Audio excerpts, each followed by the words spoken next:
大家好，我係 Kelvin。由於香港嘅罪案越嚟越嚴重，騙案橫生，保安局局長講，1至10月每日超過100宗騙案，增幅超過50%。講過係咁就好啦。CC 工作室懇請大家盡量提高警覺，保障自己嘅私隱財產，唔好俾啲匪徒有機可乘，唔好再加重政府嘅負擔。Patreon 馬上轉私隱設定。電郵、社交媒體更換密碼。如果你認為你任何一個賬戶有風險，直情成個鏟咗佢，包括 WhatsApp、Signal、IG、TG 等等，盡快將所有資金調離危險嘅地方。你對我哋嘅支持重要，但你哋嘅安全更加重要。盡我哋嘅公民責任，打擊全香港最大嘅犯罪集團，人人有責。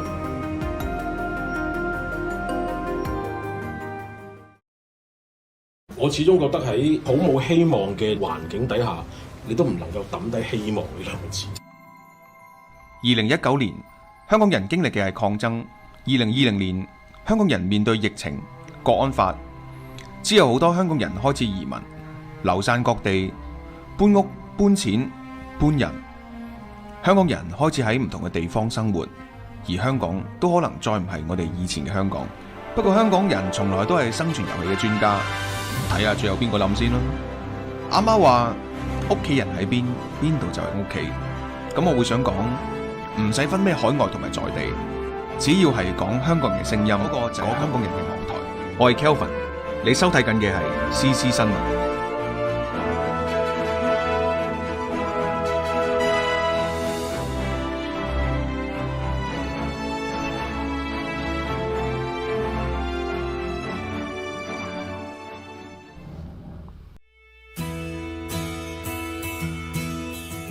咁就財富閒談咧，就係吸收唔同類型同財富有關嘅問題啦。咁但係我又未去到好投資向啊，好財富 BB 班嘅內容咧。咁我會擺喺閒談咁同大家又交流下、傾下偈咁樣啦，分享下咁樣啦。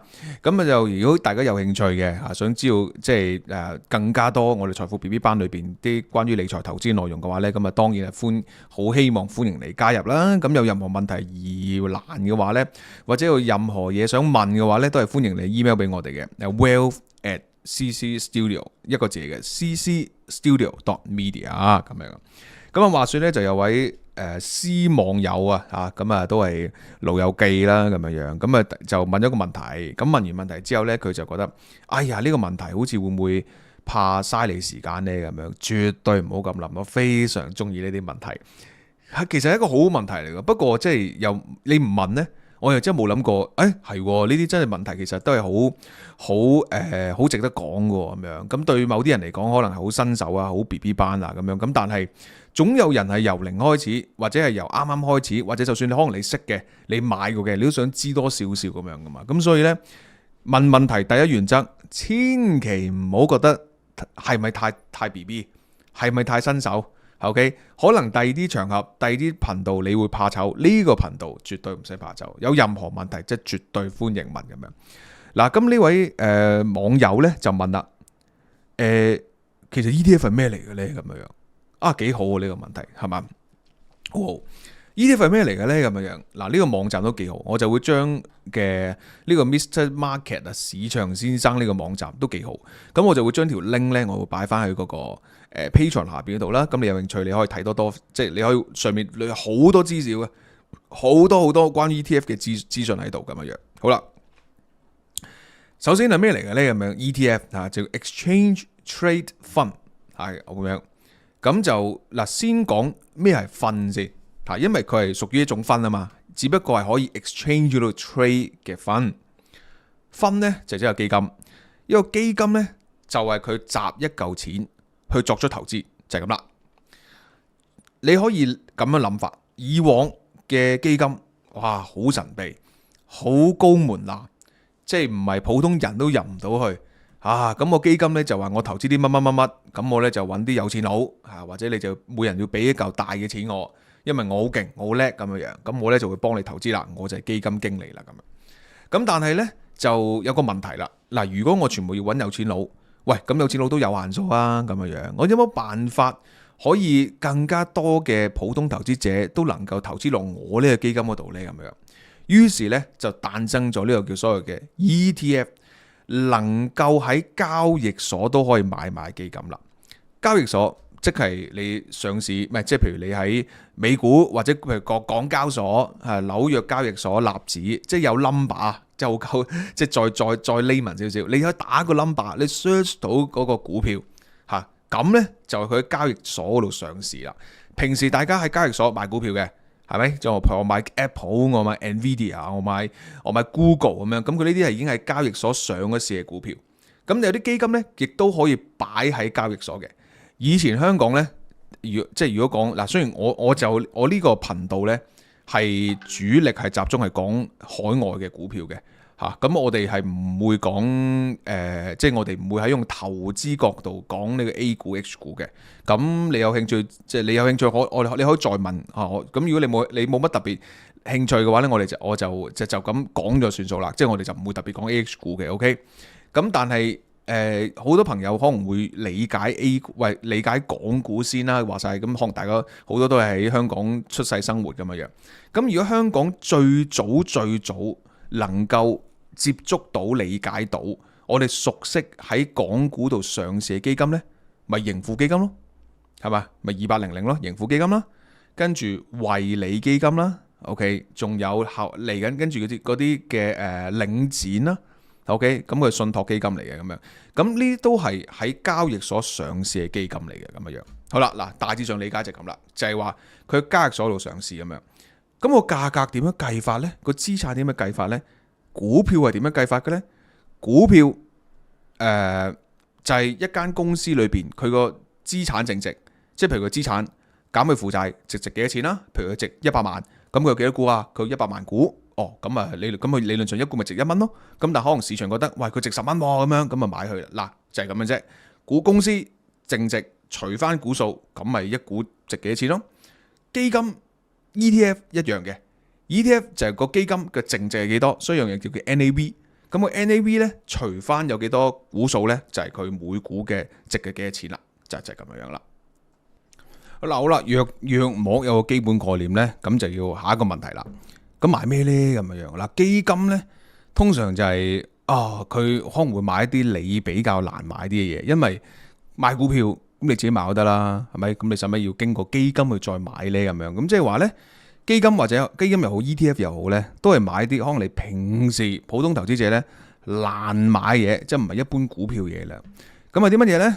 咁啊睇下有啲咩主要嘅種類啦。嗱，呢個撳好方便啦，撳好有股票型嗱。債券型、不動產型、商品型、貨幣型、特殊工具型咁樣嗱，幾好喎呢個 list 咁樣。股票型係乜嘢呢？譬如所謂嘅成個指數買啦，咁啊，譬如我睇好美股，咁美股呢，嗱，你要先了解指數嗱。由於呢個 BB 班，所以呢，我 assume 呢大家由零開始嘅冇問題嘅。港股你講嘅係熟悉嘅恒生指數啦，美股通常講3大指數。道指啦，S&P 500啦，納指啦，咁而家亦都好越嚟越 hit 嘅係兩個叫做係譬如費城半導體指數啦，或者係Russell 2000啦，咁一個中小型指數啦咁樣。咁但係譬如話熟悉啲最熟悉嘅係譬如 S&P 500，咁 S&P 500咧就差唔多係美國上市最大嗰500間公司啦咁樣，亦都係好代表住美股啦咁樣。咁如果你睇好美國經濟、美國企業盈利嘅話呢，咁我不如與其買一間，我又驚有風險，我不如買成個指數啦咁樣，冇錯啦。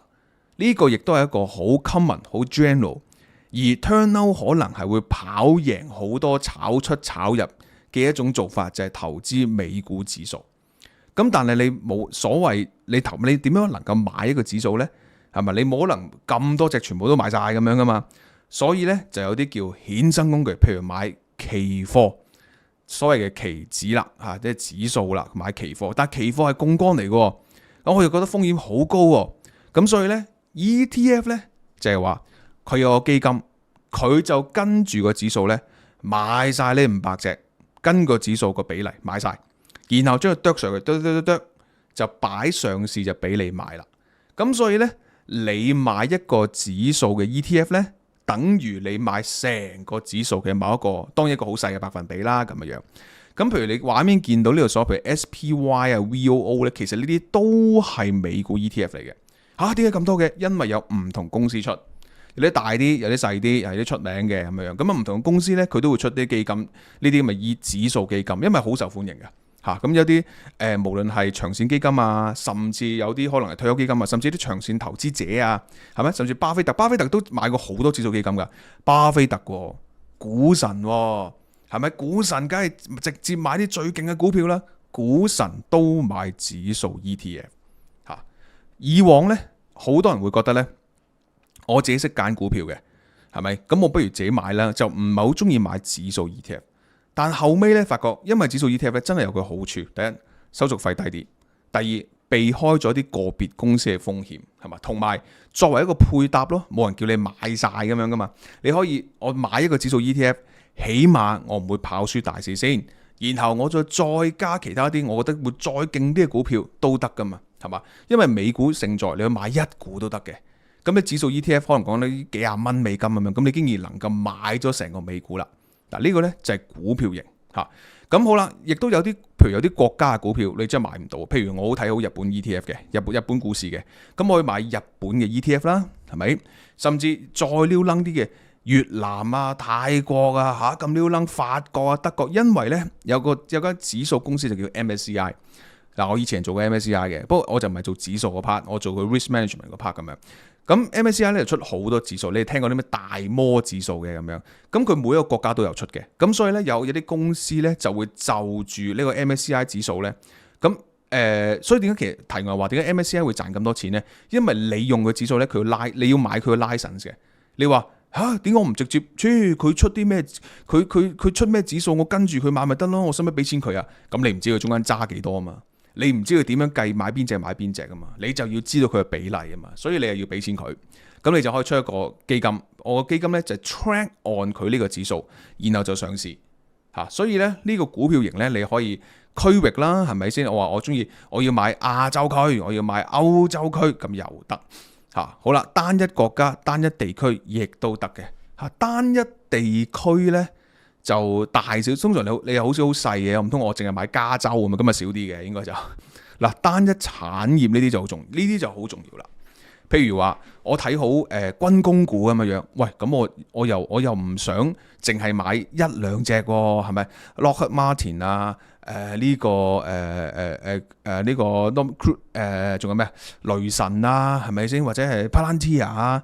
喂，我又唔識揀，我又唔想揀，我又驚揀錯，咁你不如買成個主題啦嚇。咁咧發展到而家咧，真係無限主題嘅 ETF 嚇，礦業又得，農業又得，醫療又得嚇，即係或者嚟緊一啲叫 FinTech 又得咁啊，9萬幾種主題。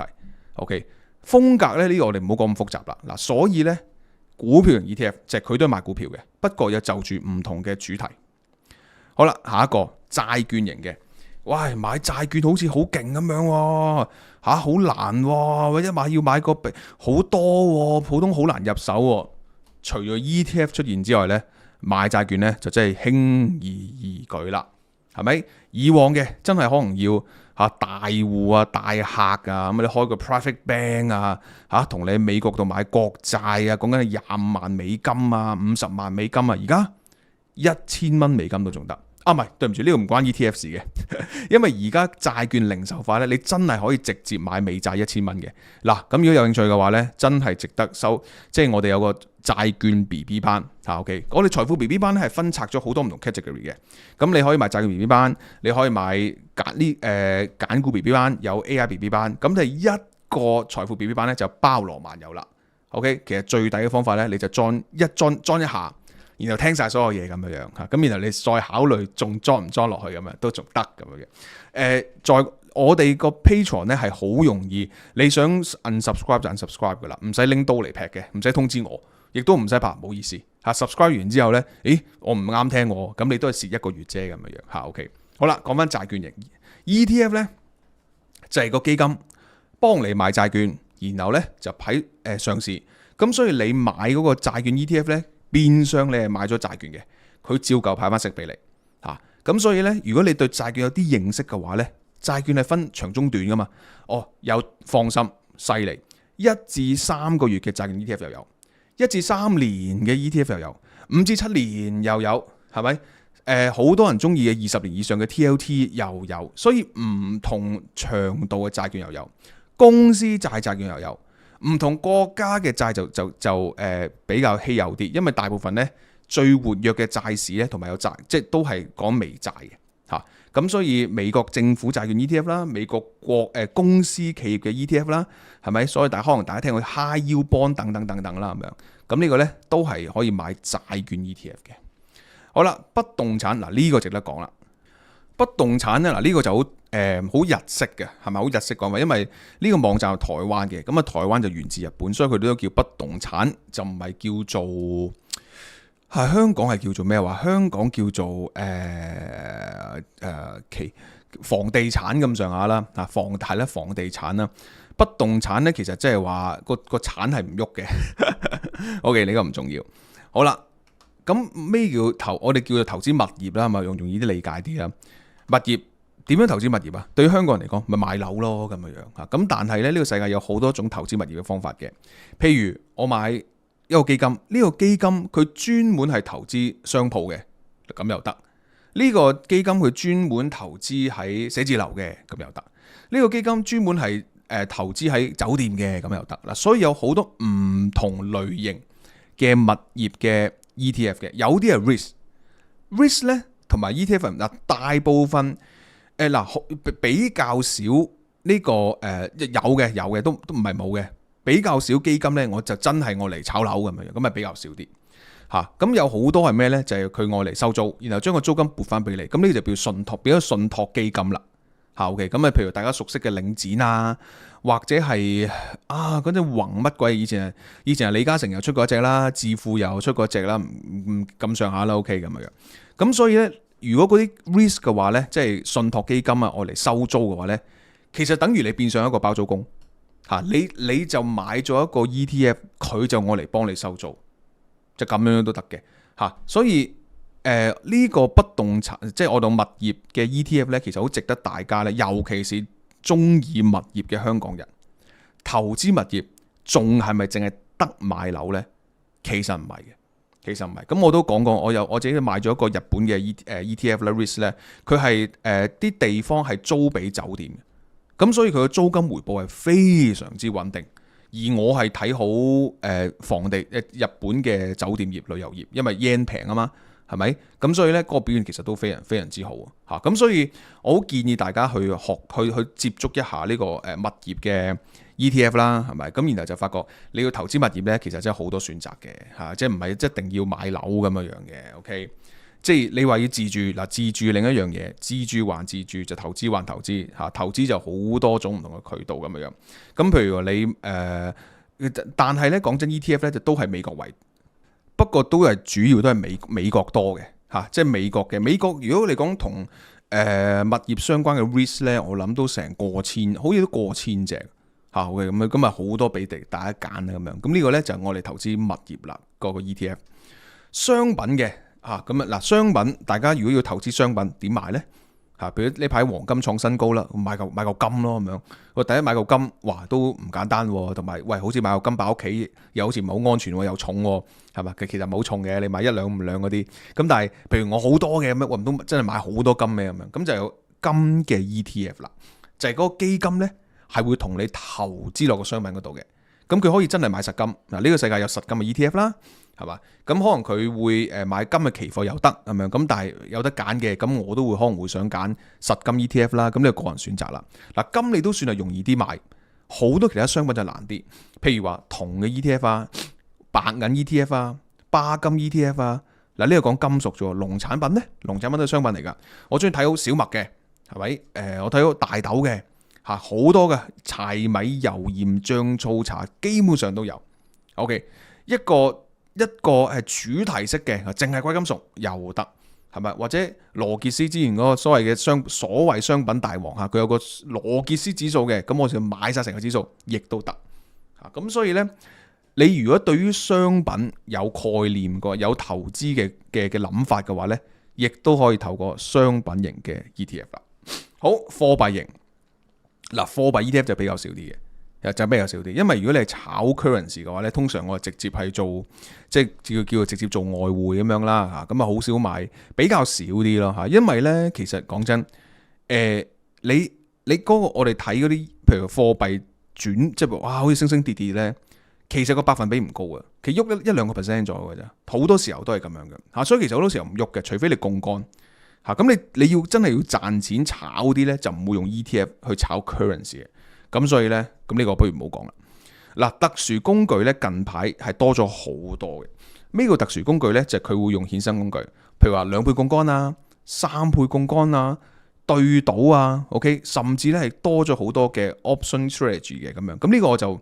又唔係太想講得太深入住咁樣，咁但係呢個好嘅 topic 嚟嘅。咁好啦，隨住近年嘅發展呢，其實 ETF 咧係發展得好快嘅。咁有好多原因啦，包括越嚟越多越嚟越多唔同嘅投資者啦，唔同需求投資者啦，或者係新手投資者啦，或者接觸美股嘅嗱。以前呢，可能比較少香港投資者呢係接觸美股嘅。咁老實講，我都係2019年先開始學習美股嘅啫嘛，係咪？即係以前都有知咯，但係就冇直接自己去唔係期貨，我好早炒期貨直接去其實都係開咗 IB 之後咧，就先多咗好多研究美股啦，或者咁樣講啦嚇，咁樣講啦。咁多咗好多好似我呢類型嘅投資者啦，去直接接觸美股啦。咁當然相對就因為港股大佬，即係你今年就犀利啫，2年犀利啫。你對上嗰10年8年，喂真係唔升唔跌，但係日股、美股話平永白爛咁創歷史新高咁樣。咁所以咧，好多人就接觸咗 ETF 啦。第二就係佢。而個好處亦都好顯現咧，就係佢能夠可以接觸到好多唔同嘅板塊主題啦。可能係投資者嗰個教育多咗咧。你以前我哋唔需要諗咁多嘢，理咁多嘢。喂，而家我哋要理個息口啊，我哋又要理個能源價格㗎，係咪？我哋又要理唔同供應鏈重組之後，我哋會唔會投資唔同嘅板塊啊咁樣？咁既然多咗咁多選擇嘅咧，咁啊 ETF 就嗰個需求大增啊！咁所以去到而家咧，其實好多就算資深投資者咧，佢都會揸 ETF 嘅嚇，甚至可以揸唔少 ETF 嘅，因為好用，幫到手，係咪？即係譬如我可以揸個日本 ETF，揸個美國 ETF，揸個債券 ETF，揸個商品 ETF 嚇，咁樣做，即係變咗 ETF 喺嗰個 portfolio 裏邊咧，其實可以嘅佔比多咗好多。咁所以你好得意啊！我發覺咧，其實係可能淨係特別港股啦，比較少人問 ETF 嘅，美股就多好多嚇。港股可能都係好中意嗰種炒個股啊，或者炒衍生工具波幅牛熊證咁樣。但係可能比較 trading 角度多啲啦，比較炒角度多啲啦。但如果係接觸開美股，可能比較投資角度啲咧。咁投資者可能會揀多啲唔同嘅主題啊。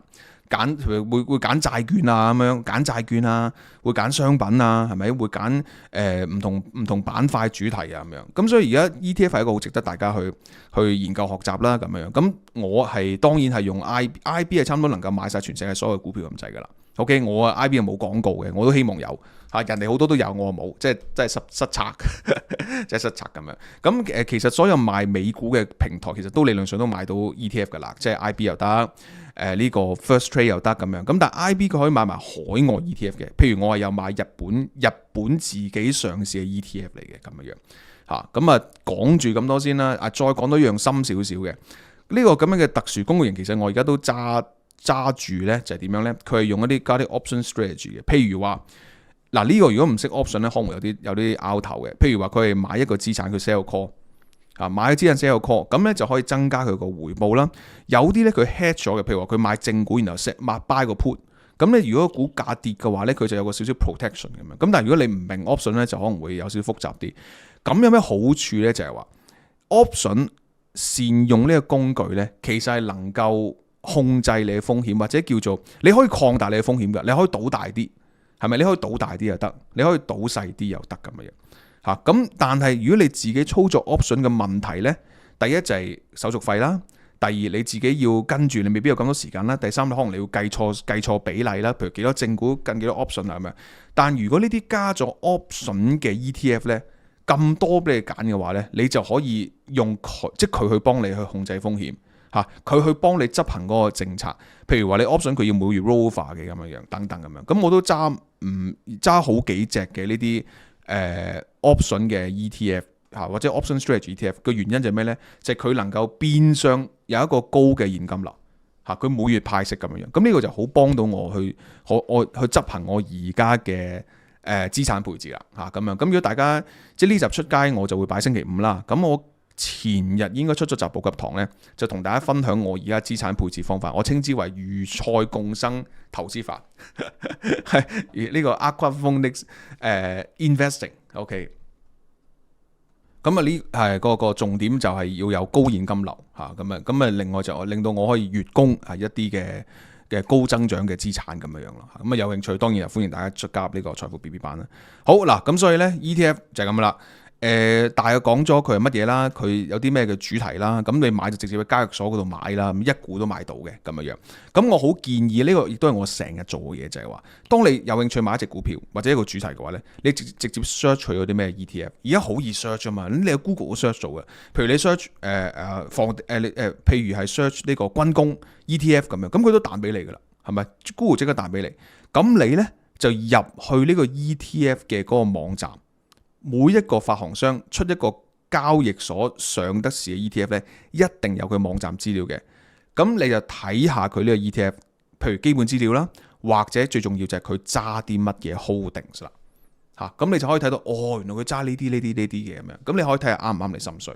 又或者你想學習嘅就係，原來呢個板塊裏邊咧最龍頭嘅咧，佢覺得係呢幾隻咁樣嚇。咁所以無論係投資 ETF 或者其實透過 ETF 去學習咧，我都覺得係非常之好啊。咁啊，所以呢個問題我覺得係相當之唔錯。嗱，講咗個好基本，即係呢個 ETF BB 班嚟嘅。OK， 有任何問題意見啊，想再問深入啲，或者你想知道邊類型嘅嘢嘅話咧，歡迎comment 或者係 email 俾我哋 wealth@cstudio.media。 咁啊，下次嘅財富閒談咧就再同大家見面啦。OK，thank you，拜拜。財富 BB 班7月迎來大革新 ，AI 債券揀股 BB 班，仲有老 Sir 嘅有關投資，全部可以獨立認購。最重要係原本嘅財富 BB 班會員可以繼續收看全部內容。嗱，呢個價錢呢，保證2025年係絕不加價嘅。快啲加入，一齊同我哋今日開始理財投資。未講完嘅，唔係最 update 嘅，梗係啦。呢個只係 Patreon 嘅節錄內容。想收看收聽最新最齊全嘅內容，就要做我哋嘅 Patreon 會員啦。Patreon 會員對我哋嘅網台營運非常重要，希望你支持，加入我哋，一齊建造全新嘅香港人網台媒體。